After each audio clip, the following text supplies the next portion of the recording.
오늘도 하나님께서 우리에게 은혜를 베푸시고 그 은혜 가운데서 우리 모두 행복한 주님의 축복을 누리는 우리 모든 성도가 되기를 간절히 바랍니다. 아멘. 오늘은 창세기 2장과 3장에 나와 있는 그 말씀, 선악과와 또 우리 지구의 죄의 시작에 대해서 같이 말씀을 나누고자 합니다. 하늘에 큰 전쟁이 있었고 그 전쟁은 루스벨이 거짓으로 많은 천사를 꾀어서 그들이 이제 하나님께 반역하고 또 죄를 지어서 쫓겨나게 되었습니다. 그리고 그 쫓겨난 그 천사들이 이제 그 두루 다니며 이제 속일 자를 찾고 있었는데 그때 온 곳이 이 창세기 3장 1절에 보면 이 지구에 왔다고 이렇게 말을 합니다. 이 범죄한 이후에 하늘에는 이제 비상이 걸린 거죠. 그래서 모든 그 별에 하늘의 거민들에게 이제 이 사단의 존재에 대해서 알리고 그리고 조심하라는 경고가 전해졌을 것입니다. 그런데 그 경고를 알려주고 또 이 하늘의 정부의 본질, 하나님께서 세우신 나라의 그 본질이 무엇인지를 우리 지구에도 알려주셨을 것입니다. 창세기 2장 16절에 보면 하나님께서 여호와 하나님이 그 사람에게 명하여 이르시되 동산 각종 나무의 열매는 내가 임의로 먹되 17절입니다. 선악을 알게 하는 나무의 열매는 먹지 말라. 내가 먹는 날에는 반드시 죽으리라 하시니라. 죄가 없던 세상에 하나님께서는 이 모든 지구의 모든 것을 다 맡기신 다음에 그 맡기신 것 중에서 하나는 건들지 못하도록 했습니다. 그것이 선악을 알게 하는 나무의 열매는 먹지 말라고 이렇게 말씀하십니다. 모든 만물은 법칙이 있습니다. 하나님께서는 이 모든 만물을 운행하는 데 있어서 그냥 하고 싶은 대로 하는 것이 아니라 그 법칙 안에서 운행이 되도록 했습니다. 그래서 이 자연계에 존재하는 모든 만물들은 자연의 법칙의 지배를 받습니다. 그런데 그 중에 특별히 하나님의 형상을 닮은 그 존재, 사람만이 도덕적인 율법에 복종할 의무를 주셨습니다. 그것이 선악을 알게 하는 나무를 주신 것입니다. 하나님께서는 창조의 극치인 사람에게 당신의 요구를 이해하며 그분의 율법의 공의와 자비 그리고 그에 대한 율법의 신성한 요구를 이해할 능력을 주시고 이 지구를 다스리게 하시고 그것에 대하여 하나님과 우리와의 관계의 표징으로 뭘 주셨냐면 선악을 알게 하는 나무를 주셨습니다. 그래서 저와 여러분들은 이 자연의 법칙 안에서 우리가 또 살지만 하나님과 우리와의 관계에 이 도덕적인 그 관계 속에서도 살아가는 것이 인간이라는 것입니다. 천사들처럼 이 하늘 에덴에 처음 에덴에 살던 사람들도 똑같이 하나님을 선택할 수 있고 거절할 수 있는 그런 삶이었고 그들의 행복스러운 지위는 하나님의 율법에 충성하는 조건 하에서만 지속될 수 있었습니다. 그들이 순종하고 살든지 불순종하고 죽든지 그것은 그들의 선택이었습니다. 하나님께서는 풍성하신 축복을 받을 자로 아담과 하와를 창조하셨지만 범죄는 하나님의 주신 선물들을 박탈하고 불행과 멸망을 가져올 것이었습니다. 그래서 이 선악을 알게 하는 나무는 하나님께 대한 그들의 사랑과 순종의 시금석으로 마련되어진 것입니다. 그래서 하나님과의 관계를 끊을 것인가 아니면 하나님과의 관계를 인정하고 살 것인가를 드러내는 그 시금석이 뭐냐면 선악을 알게 하는 나무죠. 선악을 알게 하는 나무가 없었으면 죄가 들어오지 않았을 것이다 라고 생각을 할 수 있지요.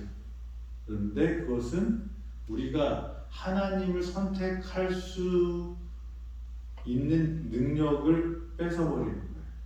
우리가 하나님과 우리의 관계는 하나님과의 관계를 맺을 것이냐 안 할 것이냐를 선택할 수 있는 자유의지를 주셨다는 것입니다. 그런데 그 하나님으로부터 끊어지면 그 이후에는 생명으로부터의 단절이기 때문에 죽을 수밖에 없게 되는 것입니다. 그 선악을 알게 하는 나무는 하나님과 우리와의 관계를 드러내는 그런 표시였습니다. 그래서 하나님은 하나님이시고 창조주 하나님이시고 또 이 선악을 알게 하는 이 나무는 우리가 하나님의 피조물인 것을 고백하는 그런 증표였습니다. 하나님과 사람의 관계의 표징이었다는 것입니다. 그래서 하나님께서는 선악과를 주셨어요. 그래서 하나님은 그것을 먹지 말라고 말씀을 하십니다. 그런데 이 3장 1절에 보면 뱀이 여호와 하나님이 지으신 들짐승 중에 가장 강교하니라. 뱀이 여자에게 물어 이르되 하나님이 참으로 너희에게 동산 모든 나무의 열매를 먹지 말라 하시더냐. 이 하와가 선악을 알게 하는 나무를 하나님께서는 금하셨고 하와에게도 이 마귀가 올 것을 경고하셨고 또 그것에 대해서 하나님께서 경고를 하셨는데도 불구하고 이 지구에 이제 뱀이 마귀가 뱀을 통해서 이 땅에 오게 되었습니다. 우리가 이 하와가 유혹에 넘어가는 그 장면이 3장에 나오는데요. 우리가 이것을 보면서 우리도 여기에서 어떤 교훈을 얻을 수 있는데 저는 이 선악을 알게 하는 나무에 대해서 그 하와가 그런 결정을 하게 된 것에서 몇 가지 교훈이 있다고 생각이 됩니다. 첫째는 그 2장 마지막에 보면 이러므로 남자가 부모를 떠나 그의 아내와 합하여 둘이 한 몸을 이룰지어다. 아담과 그의 아내 두 사람이 벌거벗었으나 부끄러워하지 아니하니라. 그래서 두 사람이 한 몸을 이룰다라고 이렇게 말씀하십니다. 하나님께서는 배필을 정해주시고 그리고 천사들이 하와가 동산에서 있는 동안에 마귀가 올 때 유혹이 오더라도 같이 있기를 경고했습니다. 그리고 그 마귀의 존재에 대해서 알려주셨습니다. 그런데 하와가 이 뱀을 만나고 마귀를 만나는 그 장면에서는 같이 있지 않고 혼자 있는 모습을 우리가 보게 됩니다. 한 몸을 이루고 함께 있기를 하나님께서는 바라셨지만 하와는 홀로 그 금단의 열매에 가게 됩니다. 천사들이 하와에게 동산에서 날마다의 노동을 하면서 남편을 떠나지 않도록 조심하라고 주의를 주었지만 남편과 떠나 있어서 여자는 홀로 있을 때 유혹에 빠지게 되었습니다. 자기의 일에 몰두하여 여자는 무의식 중에 남편의 곁을 떠나서 돌아다니게 됩니다. 네.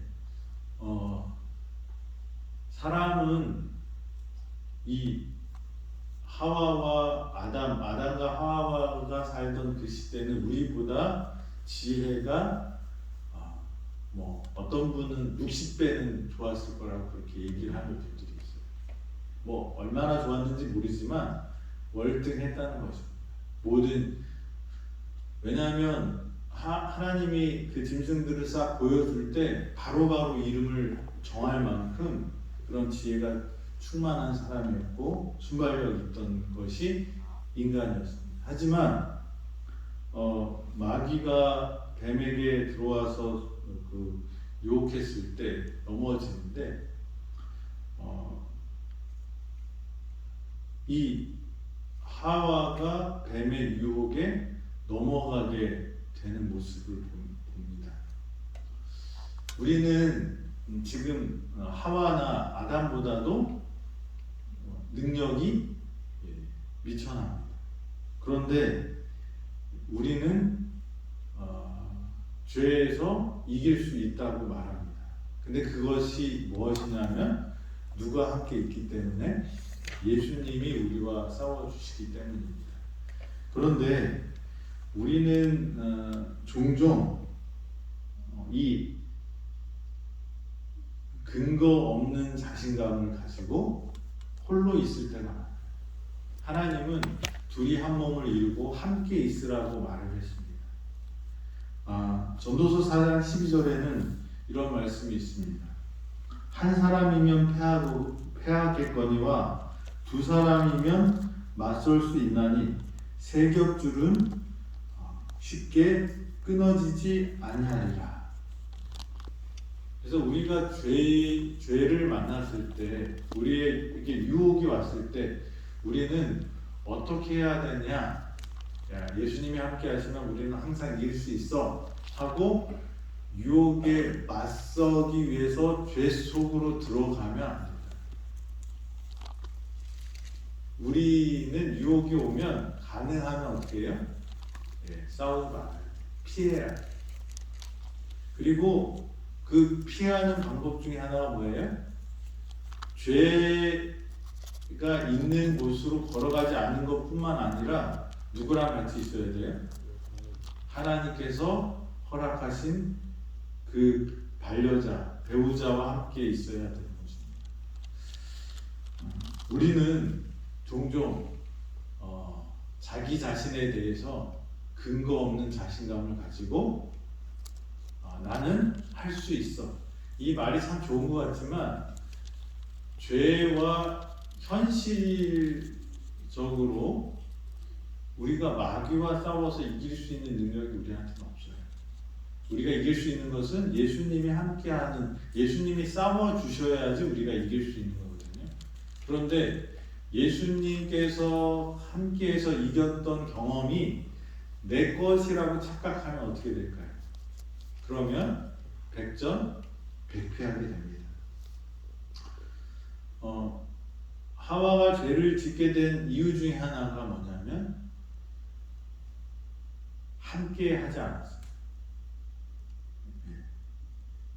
그래서 우리가 살아가면서 함께 해야 될 친구가 있어야 되고 동료가 있어야 되고 가족이 있어야 돼요. 하나의 줄은 쉽게 끊어지지만 그 줄을 한 겹, 두 겹, 세 겹을 꼬면 어떻게 돼요? 끊어지지 않게 되는 것입니다. 그래서 우리는 좋은 친구들, 또 동료들, 가족들과 함께 해야 됩니다. 두 번째로는 근거 없는 자신감을 가져서는 안 돼요. 이 하와가 자기는 충분히 뭐예요? 악을 분별하고 대항할 만한 지혜가 있다고 생각했기 때문에 혼자 다녔어요.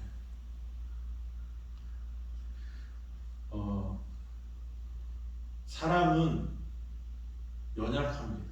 그런데 그리스도인 공동체에서 문제가 생기는 일들이 많이 있어요. 교회 오면 천사들만 있는 게 아니고 용서받은 죄인들이 있는 것입니다. 그런데 사람들은 자기도 예수님 믿고 뭐가 된 줄 알아요? 착각해요. 천사가 된 줄 알고 남도 어떻게 생각해요? 예수님 믿었으니까 뭐가 되어야 돼요? 천사가 되어야 된다고 생각합니다. 그런데 우리는 아직 뭐예요? 예수님을 닮아가는 제자들일 뿐이지 예수님처럼 되지 못했어요. 그런데 생각하면 다 될 것 같아요. 그래서 자기가 예수님처럼 판단을 합니다. 그래서 다른 사람들이 하는 것을 보면 이제 뭘 해요? 정죄하기 시작합니다. 근데 그렇게 하는 사람들이 어떤 사람들이냐면 그래도 다른 사람들보다 조금 더 뭐예요? 의로워 보이는 사람, 더 착해 보이는 사람들이 그렇습니다. 그런데 그렇지 않다는 거예요. 우리는 연약한 존재임을 인정해야 돼요. 인간은 악에서 태어나서 악한 존재라는 것을 잊지 말아야 돼요. 그것이 잘못되면 첫째, 자기에 대한 어떤 자기가 의로워졌다는 착각 속에서 자기가 뭐가 돼요? 하나님처럼 생각하고 판단할 수 있는 존재라고 생각합니다. 그래서 다른 사람들을 정죄하기 시작합니다. 누가 제일 먼저 보일까요? 교회에서 의롭게 살려고 하고 하나님 말씀대로 하려고 하는 분들이 가장 눈에 거슬리는 사람들이 생기기 시작합니다. 자기가 같은 죄인인지를 용서받아야 할 죄인인지를 잊게 되면 제일 먼저 보이는 사람들은 지도자들의 죄예요. 지도자들은 흠이 없을까요? 네, 다 흠이 있습니다. 네. 우리 교회는 만인사제설이라고 합니다. 이 천주교나 다른 특별한 거기에서는 이 신분제처럼 사제는 하나님에게 속한 사람이에요. 그리고 그래서 그 사람들은 이 교황 무호설이라고 부르는데, 교황은 이제 하나님의 대리자이기 때문에 뭐 할 수 없다? 죄를 지을 수 없다. 근데 얼마 전에 그것이 잘못됐다고 이제 발표하는 그 교황의 이제 교서가 있었습니다. 하여간 그 사상 중에 하나는 뭐냐면 사제는 특별한 존재예요. 하나님의 대리자예요. 그래서 하나님 아버지라고 하는 신부의 이름도 그렇게 불립니다. 그래서 이 사제는 특별하다고 해서 사제에게 죄용서도 구하고 죄용서도 받고 그렇게 합니다. 그런데 저희 교회는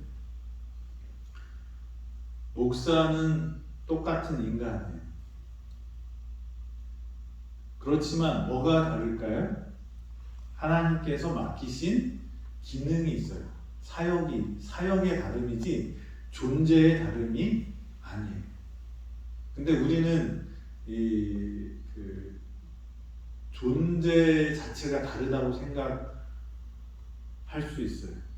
그런데 그것은 아니라 모든 사람은 다 죄 중에 태어났고 죄의 성향을 가지고 죄의 본성을 가지고 있어요.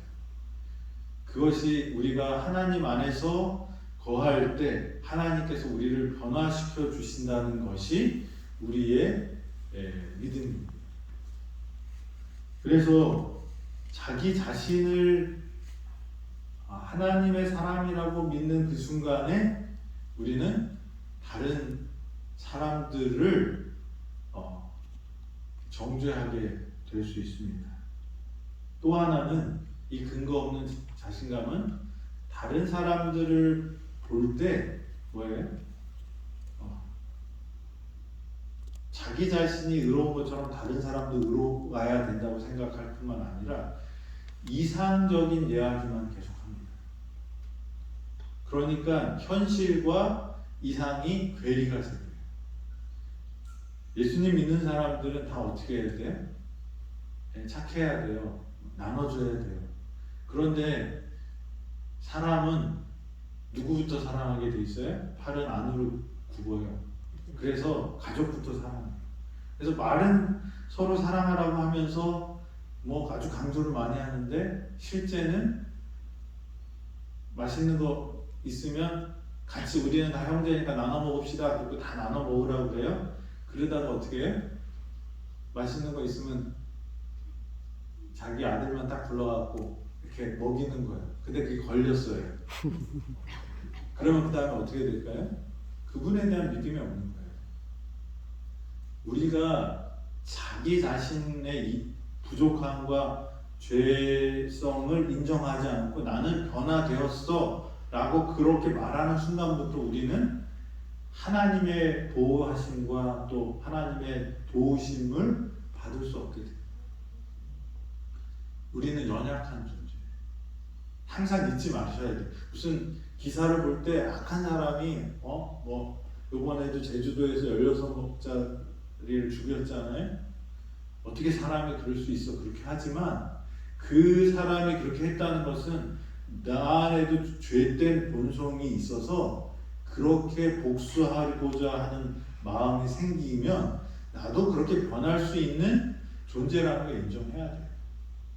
우리가 그렇게 되면 안 되지만 내 속의 죄는 뭐예요? 죄의 뿌리는 그렇게 나를 그렇게 할 수 있는 죄의 뿌리가 있다는 거예요. 이것을 누구한테 내려놔야 되는 거예요? 하나님께. 그래서 우리가 다른 사람을 강하게 비난하는 사람들을 좀 이렇게 뒤집어 보면 자기가 그런 마음이 있는 것을 감추기 위한, 근데 그런 상황이 오면 그 사람도 그렇게 될 수 있다는 것입니다. 그래서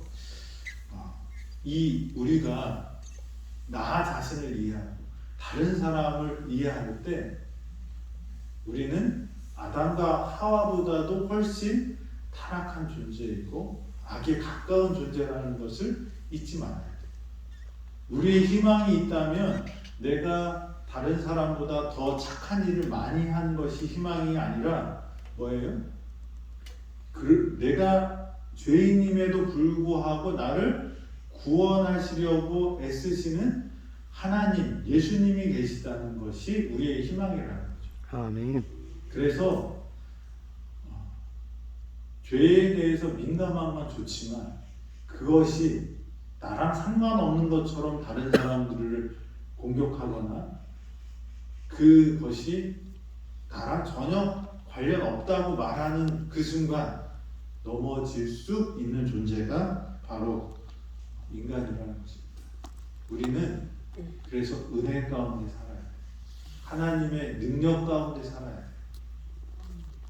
나와 너와의 차이를 보면서 사는 사람이 아니라 차이는 결과예요. 우리는 뭐 해야 돼요? 예수님 안에서 살아야 하는 것입니다. 아멘.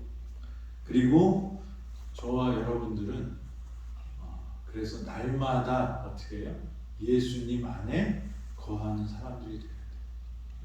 예수님 안에 거하는 것은 뭘까요? 하나님의 음성을 매일 들어야 돼요. 우리가 밥을 먹듯이 예수님 내 살을 먹지 않으면 내가 주는 이 잔을 먹지 않으면 나랑 아무 상관이 없다고 말씀하셨어요. 그게 뭐예요? 예수님의 살이 진짜 예수님의 살일까요?